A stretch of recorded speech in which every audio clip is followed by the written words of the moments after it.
আসসালামু আলাইকুম। প্রিয় বন্ধুগণ, আপনারা নিশ্চয়ই জানেন যে সম্প্রতি মার্কিন যুক্তরাষ্ট্রের প্রেসিডেন্ট ডোনাল্ড ট্রাম্প তার নবঘোষিত শুল্ক ব্যবস্থার কারণে বিভিন্ন দেশের উপর অস্বাভাবিক শুল্ক আরোপের কারণে অনেক দেশেই, বিশেষ করে যারা শক্তি বা সামর্থ্যবান, তারা না করে দিচ্ছে। বিশেষ করে বিভিন্ন সামরিক ক্রয়াদেশ। তবে কি শুধু অর্থনৈতিক বৈরিতা, না এর পেছনে অন্য কিছু? বিশেষ করে মধ্যপ্রাচ্যের বিভিন্ন মিডিয়ায় প্রচার আছে যে সম্প্রতি ইরানের বিরুদ্ধে ১২ দিনের যে যুদ্ধ হয়েছিল, সে যুদ্ধে বহুল আলোচিত F-35 স্টিলথ যুদ্ধবিমানের তীব্রতম ব্যর্থতার পর থেকেই স্পেন আনুষ্ঠানিকভাবে বিমান কেনার পরিকল্পনা ত্যাগ করার সিদ্ধান্ত নিয়েছে, যা প্রকাশ পেয়েছে মধ্যপ্রাচ্যের প্রেস টিভিতে।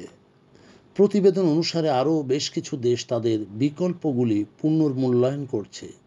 বিশেষ করে স্পেন মার্কিন নির্মিত যুদ্ধবিমান F-35 ত্যাগ করার সিদ্ধান্ত নিয়েছে। পরিবর্তে তাদের দৃষ্টি এখন ইউরোপের দিকে। ইরানের বিরুদ্ধে ইসরায়েলিদের যে অযাচিত সামরিক আগ্রাসনের মাত্র ১ মাস পরেই এই সিদ্ধান্ত নেয় স্পেন। গুজব আছে সেই সময়ে বেশ কয়েকটি F-35 বিমান ভূপাতিত করা হয়েছিল, যদিও এর আগেও কোনো সময় বা কখনো F-35 বিমানের আনুষ্ঠানিক ঘোষণা আগে দেওয়া হয়নি। যে স্পেনের এই পদক্ষেপ মূলত আমেরিকান বিমানের দুর্বলতাগুলিকেই প্রকাশ করে। স্পেনের প্রতিরক্ষা মন্ত্রকের একজন মুখপাত্র বলেছেন, ভবিষ্যতের অধিগ্রহণ থেকে F-35 বাদ দেওয়ার বিষয়টি নিশ্চিত করেছে। তিনি পলিটিকো নিউজকে জানান যে দেশটি এখন ইউরোফাইটার টাইফুন ও Franco German Spanish Future Combat Air Systems অর্থাৎ FCASকে অগ্রাধিকার দেবে। বিমান নির্মাতা কোম্পানি লকহিড মার্টিন সরাসরি এ ব্যাপারে মন্তব্য করতে অস্বীকৃতি জানিয়েছে, কারণ বিদেশি সামরিক ক্রয় বিক্রয় সরকার দ্বারাই পরিচালিত হয়। স্পেন ২০২৩ সালের বাজেটে এই F-35 অর্জনের জন্য প্রায় $৭.২৪ বিলিয়ন বরাদ্দ রেখেছিল, যেখানে ইউরোফাইটার টাইফুন এবং future Combat air system FCAS এর মতো ইউরোপীয় প্রতিযোগীদের সাথে F-35 বিকল্প পছন্দ ছিল। ন্যাটো সদস্য স্পেন তাদের FA-18 হর্নেট প্রতিস্থাপনে এই বিমান ক্রয় করতে চেয়েছিল। এই সিদ্ধান্ত শুধু অপারেশনাল চাহিদার জন্যই নয়, বরং জেটের কার্যক্ষমতা এবং আঞ্চলিক নিরাপত্তা উদ্বেগের দ্বারাও পরিচালিত হয়। ২ বছর ধরে ক্রমবর্ধমান আভ্যন্তরীণ চাপে ইউরোপীয় কর্মসংস্থান, বেকারত্ব ও শিল্পকে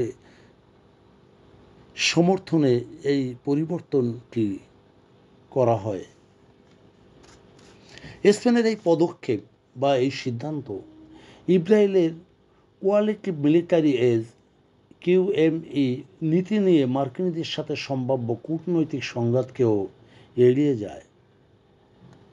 আরব আমিরাত, সৌদি আরব সহ অন্যান্য মিত্র দেশের কাছে F-35 বিমান বিক্রির ব্যাপারটি বিলম্বিত করেছে।